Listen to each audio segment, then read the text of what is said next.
উত্তম চরিত্র দেখাইতে হইলে, প্রমাণ করতে হইলে, উত্তম চরিত্রর অধিকারী বানাইতে হইলে আগে ইলমর প্রয়োজন।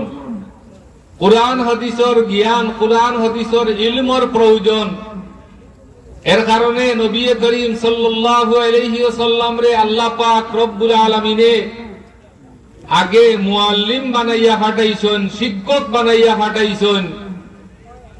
পরে উত্তম চরিত্র আপনার আমার সামনে পরিপূর্ণ করিয়া তুলিয়া ধরার জন্য, উত্তম চরিত্র আপনার আমার সামনে পেশ করার জন্য, শিক্ষা দেওয়ার জন্য নবী করিম সাল্লাল্লাহু আলাইহি ওয়াসাল্লাম দুনিয়ার মধ্যে তশরিফ আনছেন।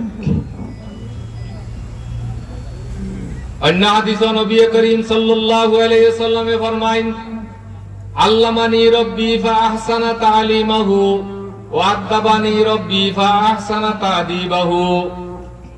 আমারে আল্লাহ খুব ভালো শিক্ষা দিছেন, শিক্ষাও খুব ভালো শিক্ষা, উত্তম শিক্ষা। সবথেকে বড় কিতাব কুরআনে করিম আমারে আল্লাহ পাক রব্বুল আলামিনে দান করছেন। আর সবথেকে উত্তম বালা আদব আল্লাহ পাক রব্বুল আলামিনে আমারে শিক্ষা দিছেন।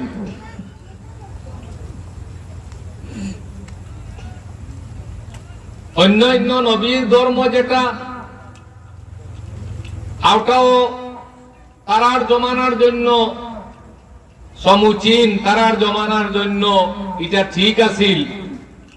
কিন্তু আমরার নবী, শেষ নবী মুহাম্মদুর রাসূলুল্লাহ সাল্লাল্লাহু আলাইহি ওয়াসাল্লামের ধর্ম এবং নবীর ধর্মর আদব কায়দা এগুলাও ঠিক, ঠিক তো ঠিক, বরং অন্যান্য নবীর ধর্ম, অন্যান্য নবীর আদব কায়দাটা কি সবচেয়ে উত্তম আদব কায়দা হইল কি আমরার নবীর ধর্মর আদব কায়দা।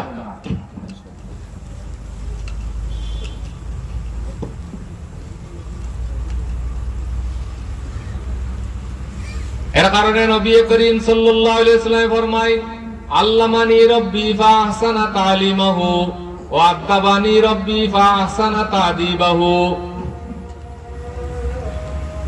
নবী করিম সাল্লাল্লাহু আলাইহি ওয়াসাল্লাম রে আল্লাহ পাক রব্বুল আলামিনে যে সিরত সুরত, যে চরিত্র দিয়া দুনিয়ায় পাঠাইছেন, সবচেয়ে উত্তম চরিত্র নবীজির আছিল।